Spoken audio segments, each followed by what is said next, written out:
Shalom Bapak Ibu Saudara-saudara sekalian. Kita bertemu lagi di dalam program Bible Study CK7. Senang sekali dapat menjumpai Bapak Ibu Saudara-saudara sekalian. Sebelum kita masuk di dalam pembahasan 2 Tawarikh 34, mari kita tundukkan kepala.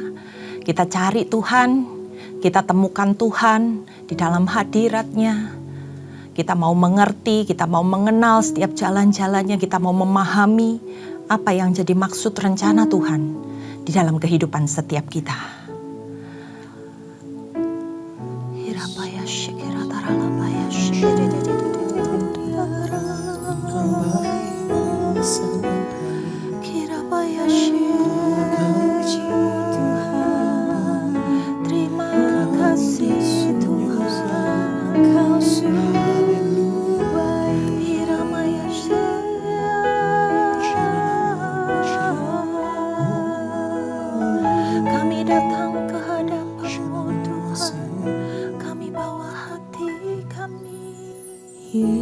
Yesus, Kau sungguh baik. Yesus, nama-Mu indah. Yesus, ku cinta Kau selalu. Ku tinggikan, ku agungkan selamanya. Yesus, Kau sungguh baik. Yesus, nama-Mu indah. Yesus, ku cinta Kau selalu. Ku tinggikan, ku agungkan selamanya. Ku mau memuji-Mu, ku selalu puji-Mu. Ku mau menyembah-Mu, ku selalu sembah-Mu. Kau yang layak terima semua pujian, kemuliaan hanya bagi Tuhan.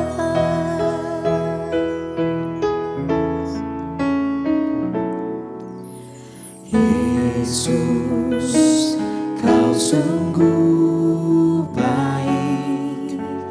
Yesus, nama-Mu indah. Yesus, ku cinta Kau selalu. Ku tinggikan, ku agungkan selamanya. Yesus, Kau sungguh baik. Yesus, nama-Mu indah. Yesus, ku cinta Kau selalu. Ku tinggikan, ku agungkan selamanya. Ku mau memuji-Mu, ku selalu puji-Mu. Ku mau menyembah-Mu, ku selalu sembah-Mu. Kau yang layak terima semua pujian, kemuliaan hanya bagi Tuhan. Ku mau memuji-Mu, ku selalu puji-Mu.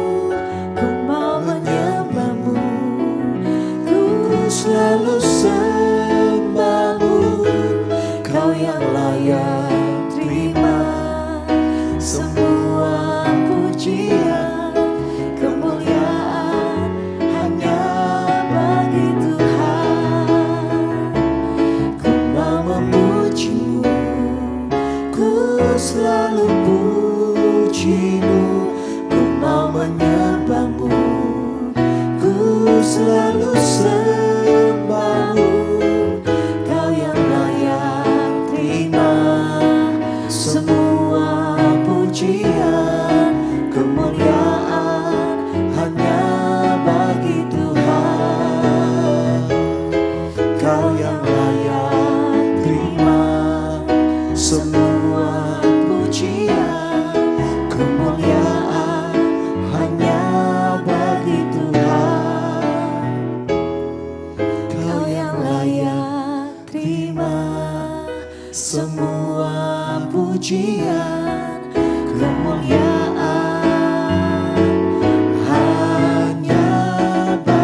hatiku.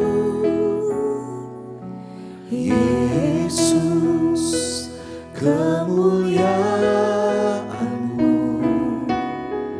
berkati hidupku. Segala pujian syukur bagi-Mu, Kau hadir dalam hidupku. Kini ku datang sujud di hadapan-Mu, memuji-Mu, menyembah-Mu. Yesus, ku menyembah-Mu.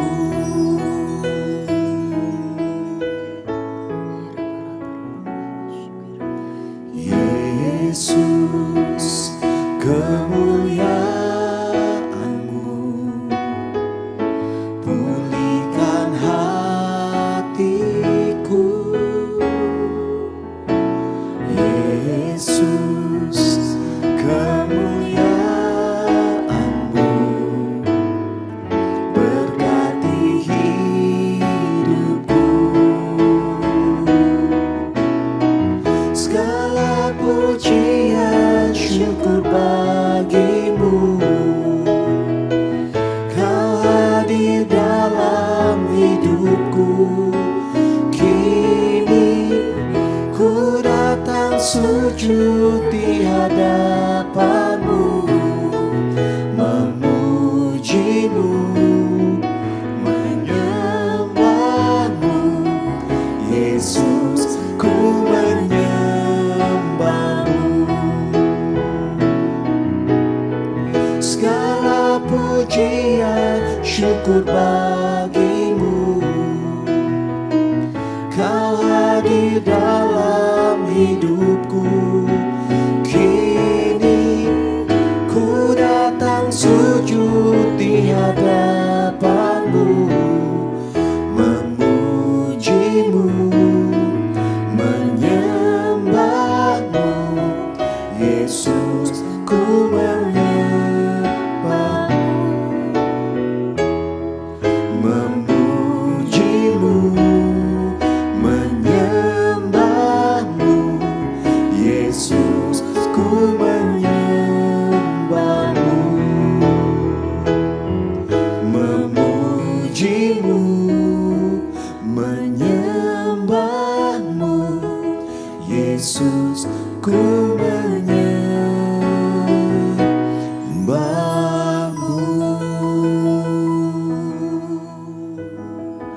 Izinkan kami menyembah-Mu Tuhan.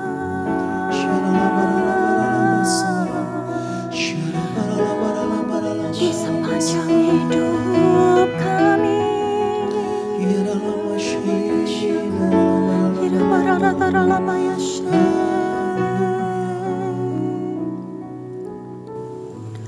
Kami datang di hadapan-Mu Tuhan. Kami membawa ungkapan rasa syukur kami. Izinkan kami ya Tuhan untuk datang mendekat bahkan melekat sampai kami mendapatkan sesuatu ya Bapa yang menjadi rema di dalam kehidupan kami. Kami percaya Tuhan, Engkau Allah yang mengatur seluruh hidup kami. Engkau Allah yang membawa kami dari satu titik kemenangan kepada titik kemenangan yang lain ya Bapa. Hari ini Tuhan, kami mau belajar lagi. Kami mau mengerti lebih lagi ya Tuhan kehendak-Mu di dalam kehidupan kami. Sehingga kemenangan-Mu Tuhan tetap ada di pihak kami. Dan kami Tuhan mau melakukan seluruh kehendak-Mu sampai akhir hidup kami ya Bapa. Dan biar perkara-perkara ajaib Tuhan taruhkan di dalam kehidupan kami. Mari berbicaralah ya Tuhan, Roh Kudus yang menyinari setiap hati kami, membentuk setiap kami, bahkan memulihkan keadaan kami. Mungkin hari ini Tuhan keadaan kami kurang baik, tapi kami percaya dengan mengikuti pengajaran ini, kami mendapatkan suatu rema. Tuhan berbicara atas setiap kami. Hanya kuatkan dan teguhkan hati kami. Hanya di dalam nama Tuhan Yesus. Haleluya. Amin. Oke, saudara-saudara, hari ini kita akan membahas 2 Tawarikh 34. Ya, sudah mendekati akhir dari kitab Tawarikh. Hari ini kita akan sama-sama membahas seorang raja yang luar biasa, yaitu Raja Yosia. Jadi di di pasal yang ke-34 ini kita akan melihat pembaharuan-pembaharuan yang dilakukan oleh Raja Yosia dan bagaimana dalam pemerintahannya kitab Taurat ditemukan kembali. Nah, kita tahu bahwa Raja Yosia ini adalah raja yang luar biasa. Dia hadir di tengah-tengah raja-raja yang melakukan apa yang jahat di mata Tuhan. Raja-raja sebelumnya dan raja-raja sesudah dia memerintah. Satu-satunya raja yang melakukan kebenaran di mata Tuhan. Dalam masa pemerintahannya, Tuhan menganugerahkan sesuatu di mana dia bisa menemukan kembali kitab Taurat yang selama ini terhilang. Dan dia bisa menjalankan apa yang tertulis di dalam kitab Taurat itu, bahkan melebihi raja-raja sebelumnya. Nah, di sini kita akan belajar tentang sebuah rencana Tuhan yang hadir dalam kehidupannya. Bahkan mungkin dari masa kecilnya, dia sudah melakukan apa yang berkenan di hadapan Tuhan. Dia sudah melakukan segala sesuatu dengan benar seperti bapak leluhurnya Daud. Karena ayah dari Raja Yosia ini tidak melakukan sesuatu yang benar, tapi dia berkaca kepada apa yang Daud lakukan, tidak menyimpang ke kanan maupun ke kiri. Nah, membahas mengenai Raja Yosia yang dikenal sebagai raja yang memiliki langkah-langkah untuk mengadakan pembaharuan di dalam keagamaan pada zaman itu. Hal ini pernah dilakukan oleh raja sebelumnya, yaitu Raja Hizkia, tapi tidak dilanjutkan oleh raja-raja yang lain. Nah, mari kita baca di dalam 2 Tawarikh 34 ayat yang pertama. Dikatakan Yosia berumur 8 tahun pada waktu ia menjadi raja dan 31 tahun lamanya ia memerintah di Yerusalem. Ia melakukan apa yang benar di mata Tuhan dan hidup seperti Daud bapa leluhurnya dan tidak menyimpang ke kanan atau ke kiri. Yosia ini adalah raja ke-15 di kerajaan Yehuda, di mana dia mewarisi tahta kerajaan yang sebelumnya dipimpin oleh kakeknya dan ayahnya.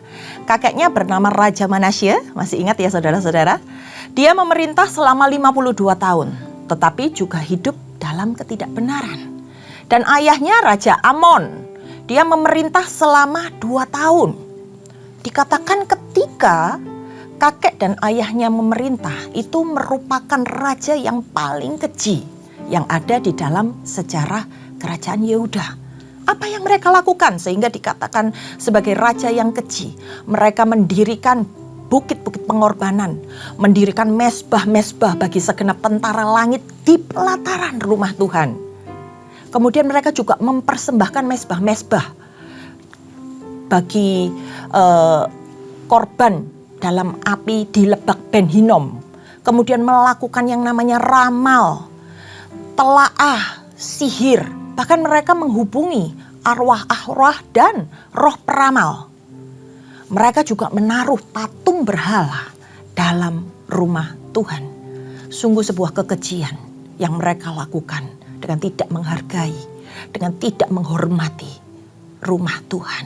Nah, walaupun bapaknya Raja Amon adalah seorang raja yang jahat, tapi Yosia ini adalah seorang anak yang hidup benar di dalam Tuhan. Dia adalah seorang raja yang dikatakan bahkan berhasil memulihkan komitmen bangsa Israel pada waktu itu terhadap hukum Tuhan. Orang yang mau memegang teguh firman Tuhan dan menjalankan hidupnya sesuai hukum Musa. Dia tidak diajar dengan benar. Dia melihat sesuatu yang salah. Tapi dia tahu di dalam hatinya apa yang benar dan apa yang salah. Dan dia memilih untuk melakukan yang benar. Dikatakan dalam 2 Raja-Raja 23 ayat 25. bagaimana tidak ada raja yang berbalik seperti dia. Bagaimana segenap jiwanya dengan segenap kekuatannya dia mengikuti seluruh Taurat Musa. Bahkan setelah dia nggak ada lagi raja yang melakukan hal yang seperti Raja Yosia lakukan. Kita lanjut di ayat berikutnya. Pada tahun ke-8 dari pemerintahannya, ketika ia masih muda belia, ia mulai mencari Allah Daud, bapa leluhurnya. Dan pada tahun ke-12 ia mulai mentahirkan Yehuda dan Yerusalem dari bukit-bukit pengorbanan, tiang-tiang berhala, patung-patung pahatan, dan patung-patung tuangan. Nah, di ayat 3 ini saudara-saudara, kita lihat ketika awal dia menjadi raja, itu masih berusia 8 tahun. Dalam usia kanak-kanak. Nah, setelah 8 tahun pemerintahannya, dia berusia 18 tahun. Dia mulai mencari Allah. Apa yang dilakukan oleh Raja Yosia? Dia mentahirkan wilayah Yehuda dan Yerusalem dari segala hal yang tidak berkenan di hadapan Tuhan. Dari bukit-bukit pengorbanan, dari tiang-tiang berhala maupun patung-patung pahatan yang pada waktu itu digunakan oleh rakyatnya, oleh bangsa Israel untuk beribadah, menyembah para Baal, yaitu ilah-ilah asing. Berapa lama Yosia melakukan pentahiran ini? Dia menyelesaikan tugasnya selama 10 tahun. Bukan waktu yang singkat, saudara-saudara. Di usianya yang ke-16 tahun, dia sudah bisa berani melakukan segala sesuatu yang mengandung resiko. Sebagai seorang raja, sekalipun dia berkuasa, tetapi dia benar-benar melakukan segala sesuatu dengan frontal. Dan dia menegakkan nama Tuhan atas bangsanya. Selanjutnya kita baca di dalam ayat yang keempat. Mezbah-mezbah para Baal dirobohkan di hadapannya. Ia menghancurkan pedupaan-pedupaan yang ada di atasnya. Ia meremukkan dan menghancur luluhkan tiang-tiang berhala, patung-patung pahatan dan patung-patung tuangan, dan menghamburkannya ke atas kuburan orang-orang yang mempersembahkan korban kepada berhala-berhala itu. Tulang-tulang para imam dibakarnya di atas mezbah-mezbah mereka. Demikian ia mentahirkan Yehuda dan Yerusalem. Nah, ketika kita membaca ayat yang keempat, yang kelima ini, bagaimana dengan berani Raja Yosia menghancurkan, bahkan menghamburkan hal-hal yang sudah dihancurkan itu di atas kuburan-kuburan. Bahkan dikatakan tulang-tulang para imam pun juga dibakar di atas mezbah-mezbah mereka. Karena pada waktu itu dikatakan bahwa orang yang bersentuhan dengan orang atau hewan yang mati itu membuat orang atau benda itu menjadi najis. Jadi dengan hanya bersentuhan saja mereka sudah menjadi najis. Dengan melakukan ini Yosia ingin menunjukkan bahwa berhala-berhala ini sudah hancur untuk selama-lamanya. Sehingga mereka tidak bisa memakainya lagi untuk beribadah kepada ilah-ilah lain. Kita baca di ayat selanjutnya, yaitu ayat yang ke-6. Juga di kota-kota Manasye, Efraim, Simeon, sampai di kota-kota Naftali, yang mana telah menjadi reruntuhan. Ia merobohkan segala mezbah dan tiang berhala, meremukkan segala patung-patung pahatan serta menghancur luluhkannya, dan menghancurkan semua pedupaan di seluruh tanah Israel. Sesudah itu ia kembali ke Yerusalem. Wah, luar biasa saudara-saudara, apa yang diperbuat oleh Raja Yosia ini. Pentahiran itu dilakukan sampai di kerajaan Israel sebelah utara, yaitu Manasye, Efraim, Simeon sampai Naftali. Di sini Yosia berhasil merampas kembali sebagian besar wilayah provinsi yang sebelumnya itu merupakan wilayah kekuasaan Asyur. Nah, di perikop selanjutnya di situ dibahas tentang kitab Taurat yang ditemukan kembali. Pada tahun ke-18 dari pemerintahannya, setelah selesai mentahirkan negeri dan rumah Tuhan, jadi hari itu semua pekerjaannya sudah selesai untuk mentahirkan rumah Tuhan. Ia menyuruh Safan bin Asalya dan Maasea penguasa kota, serta Yoab bin Yoahas bendahara negara untuk memperbaiki rumah Tuhan Allahnya. Dia memiliki kerinduan untuk dia bisa memperbaiki rumah Tuhannya, yaitu ketika dia di usia yang ke-26 tahun. Dia sudah selesai mentahirkan negeri itu dan kemudian dia ingin memperbaiki rumah Tuhan. Sebuah itikat yang luar biasa. Dan ketika dia hendak memperbaiki rumah Tuhan, di mana awalnya perbaikan rumah Tuhan ini sudah dimulai pada masa kerajaan Raja Hizkia. Tapi itu nggak berlanjut di raja-raja selanjutnya. Pada zaman pemerintahan Raja Manasye, kakek dari Raja Yosia, pada pemerintahan Raja Amon, karena mereka berbalik hatinya.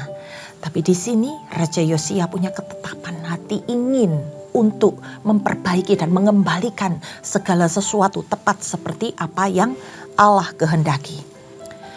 Di ayat yang ke-9, maka datanglah mereka kepada imam besar Hilkia dan menyerahkan kepadanya uang yang telah dibawa ke rumah Allah dan yang telah dikumpulkan oleh orang-orang Lewi, yakni oleh para penjaga pintu dari orang-orang Manasye dan Efraim, dan dari semua orang yang masih tinggal di Israel, pula dari seluruh orang Yehuda dan Binyamin, dan dari penduduk Yerusalem. Mereka berhasil mengumpulkan uang, saudara-saudara. Uang itu diberikan mereka ke tangan para pekerja yang diangkat untuk mengawasi rumah Tuhan. Dan mereka itu yang bekerja di dalam rumah Tuhan mengeluarkannya untuk membetulkan dan memperbaiki rumah itu. Mereka memberikannya kepada tukang-tukang kayu dan tukang-tukang bangunan supaya tukang-tukang itu membeli batu pahatan dan kayu untuk tupai-tupai dan untuk memasang balok-balok pada gedung. Yang oleh raja-raja Yehuda dibiarkan roboh. Jadi tadinya sudah roboh, saudara-saudara. Tapi hari itu Raja Yosia beserta orang-orang yang ada di sekitarnya ingin membangun kembali sesuatu hal yang sudah roboh, yang dibiarkan, ditinggalkan begitu saja. Kemudian orang-orang itu melakukan pekerjaan itu dengan setia. Orang yang diangkat menjadi pengawas mereka ialah Yahat dan Obaja. Orang-orang Lewi dari Bani Merari, sedangkan Zakaria dan Mesulam dan Bani Kehat mengepalai semua. Dan semua orang Lewi yang pandai memainkan alat-alat musik mengepalai, kuli-kuli dan mengiringi semua tukang dalam pekerjaan apapun. Dari antara orang-orang Lewi itu ada yang menjadi panitera, pengatur atau penunggu pintu gerbang. Nah, di sini kita lihat ya, orang-orang yang benar-benar mempunyai hati untuk mau memperbaiki rumah Tuhan, untuk mereka mau ambil bagian dalam merenovasi rumah Tuhan yang tadinya ditinggalkan. Dan kemudian di situ kita lihat bagaimana orang-orang Lewi ini membagi tugas supaya mereka terlibat di dalam seluruh pembangunan bait suci tersebut. Renovasi itu mulai dilakukan. Renovasi itu ingin membawa pemulihan bagi kehidupan bangsa Israel, terutama khususnya dalam hal mereka beribadah dengan benar di hadapan Tuhan.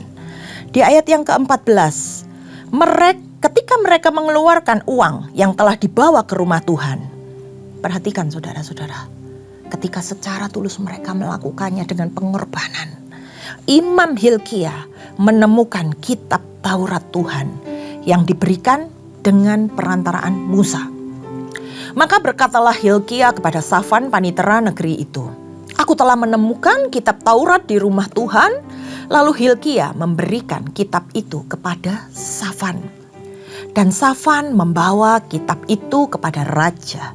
Ia juga menyampaikan kabar kepada raja, "Segala sesuatu yang ditugaskan kepada hamba-hambamu telah mereka laksanakan. Mereka telah mengambil seluruh uang yang terdapat di rumah Tuhan dan memberikannya ke tangan para pengawas dan para pengerja."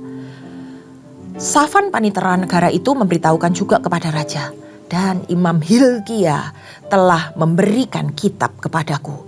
Lalu Safan membacakan sebagian di depan raja.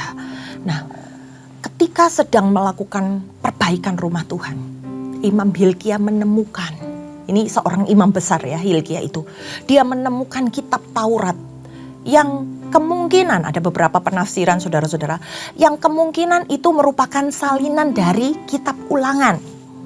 Tapi ada juga yang menyampaikan, yang menafsirkan bahwa itu adalah kitab yang ditulis oleh Nabi Musa yang berisi hukum yang diberikan oleh Allah.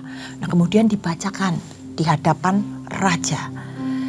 Di ayat yang ke-19, segera sesudah raja mendengar perkataan Taurat itu, dikoyakkanlah pakaiannya.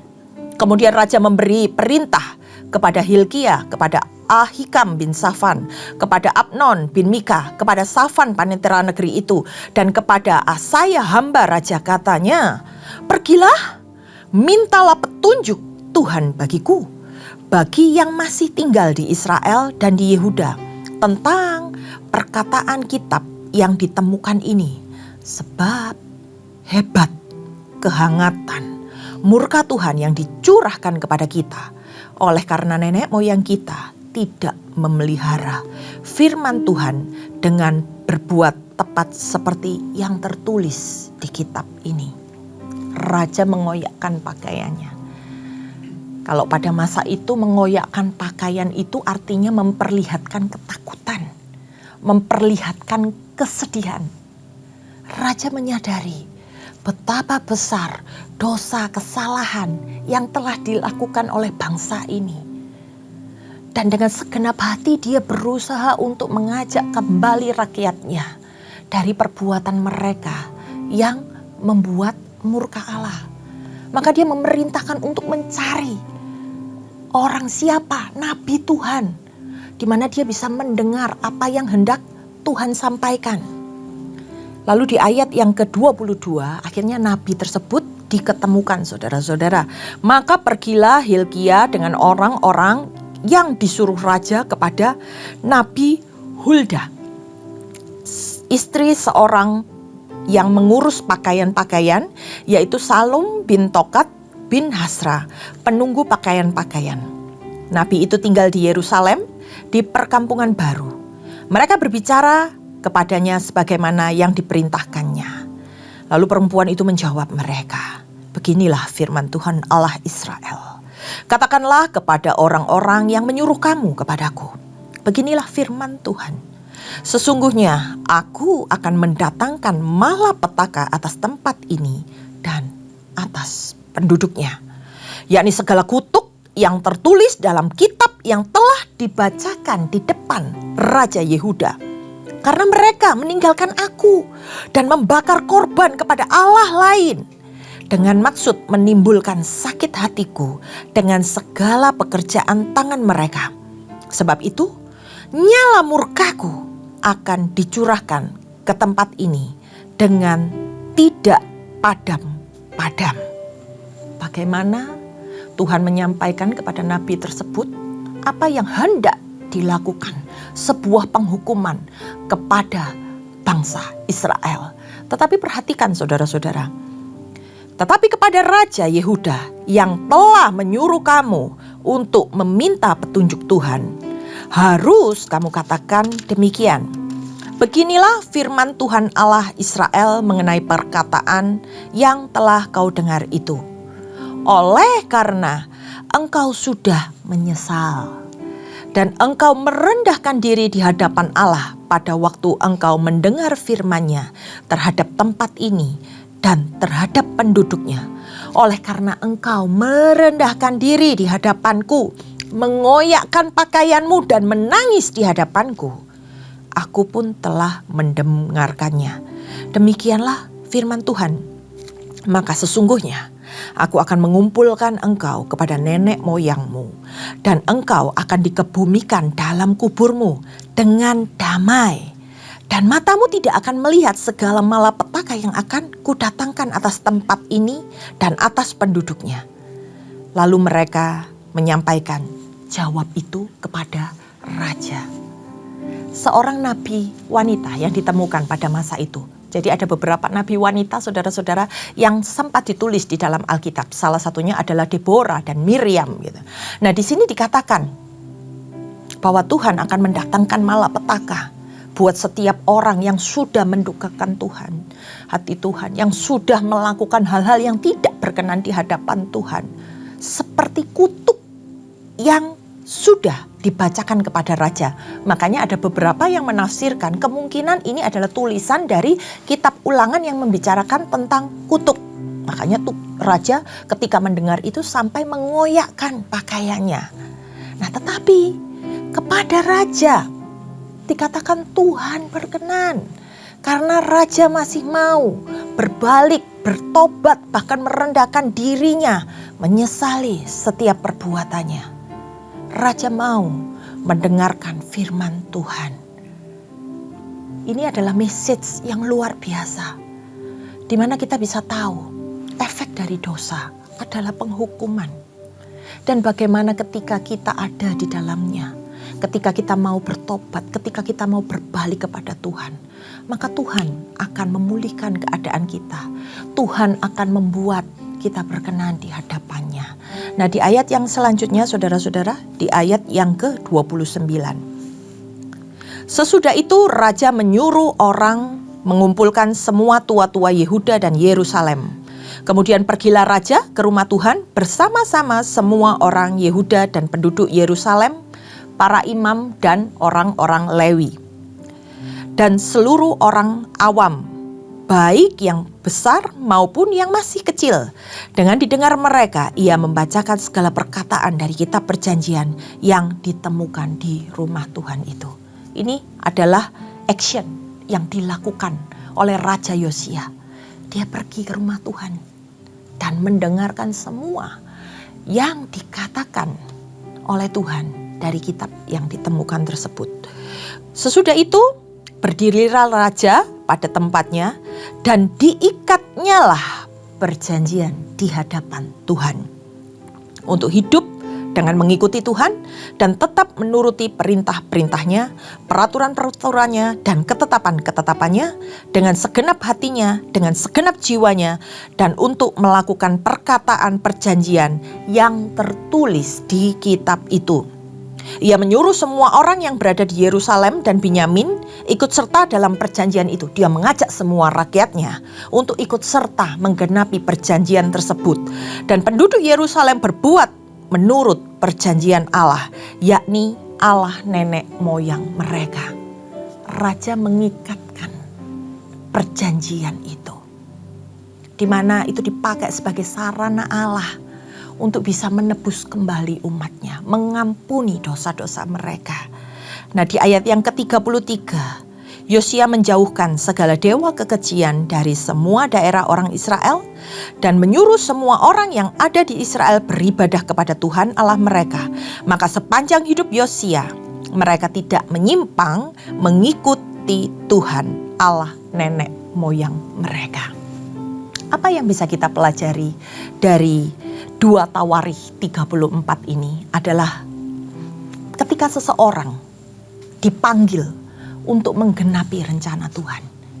Sekalipun mungkin dia tidak dilahirkan dalam sebuah keluarga yang baik, tapi dilahirkan di tengah keturunan yang jahat pada saat itu, di tengah keturunan yang gak mengajarkan kebenaran firman Tuhan.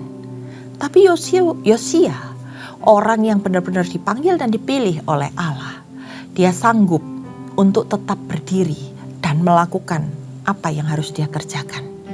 Kemauannya ada dari dalam hidupnya, dan dia menjaga itu semua untuk dia tetap bisa mencari Allah dan melakukan setiap detil yang Allah mau untuk mereka lakukan. Dan dengan kekuatan itu, dia membawa orang-orang yang ada di sekitarnya untuk melakukan tugas-tugas. Di awal dikatakan bahwa dia mulai memulihkan seluruh keadaan itu. Kemudian dia mentahirkan rumah Tuhan. Bahkan dia menghancurkan seluruh penyembahan berhala. Musuhnya banyak, saudara-saudara. Tapi dia tetap berdiri teguh. Dia tahu panggilannya. Dia tahu untuk apa dia ada. Dia tahu bagaimana Tuhan menghendaki seluruh orang itu bisa hidup benar di hadapan Tuhan. Bahkan ketika dia bisa menemukan kembali kitab yang dibacakan, dia melihat bagaimana hancurnya hati Tuhan, sehingga dia mengajak rakyatnya untuk kembali kepada Tuhan, melakukan apa yang benar, yang waktu itu tidak dilakukan dengan benar. Dan di sini kita melihat Yosia berhasil menjadi teladan bagi orang-orang yang ada di sekitarnya, bagi bawahannya maupun bagi rakyatnya. Siapapun kita, bagaimanapun keadaan kita, di tempat manapun kita berada, ketika kita dipanggil sama Tuhan, berdirilah dengan teguh. Nyatakan kuasa Tuhan itu di dalam kehidupan kita. Perbaiki segala sesuatu yang sudah hancur. Dan dengan kekuatan yang daripada Tuhan, kita akan menyelesaikan bagian kita sehingga seluruh hal yang tidak dikenan Tuhan bisa dipulihkan. Mungkin itu dalam keluarga kita, mungkin itu di dalam pekerjaan kita. Mari kita koreksi. Ada sesuatu yang harus kita kerjakan untuk kita bisa menjadi berkat, untuk kita bisa mengadakan pembaharuan-pembaharuan sehingga pemulihan itu terjadi. Dan hidup kita menang di hadapan Tuhan. Kita belajar banyak hari ini dari apa yang Yosia ajarkan. Dan mari saya ajak kita semua untuk menundukkan kepala di hadapan Tuhan. Kami percaya Tuhan, melalui firman yang hari ini kau sampaikan Tuhan, ada suatu rema yang kau taruh di dalam kehidupan kami. Apa yang kau dapati belum sempurna di dalam kehidupan kami. Apa yang kau dapati hancur di dalam kehidupan kami. Apa yang kau dapati dosa, kesalahan maupun kelalaian kami. Kalau Tuhan ingatkan itu hari ini Tuhan, kami mau merendahkan diri kami di hadapan Tuhan. Kami mau dipulihkan. Kami mau untuk kami bisa berjalan bersama dengan Tuhan. Untuk kami bisa digandeng oleh Tuhan. Mari Tuhan, Engkau yang berperkara, Roh Kudus yang menerangi hati kami. Jadikan kami hamba yang benar di hadapan-Mu. Terima kasih Tuhan. Hanya di dalam nama Tuhan Yesus, setiap yang percaya katakan amin. Demikian saudara-saudara Bible Study hari ini. Terima kasih atas perhatiannya dan Tuhan Yesus memberkati.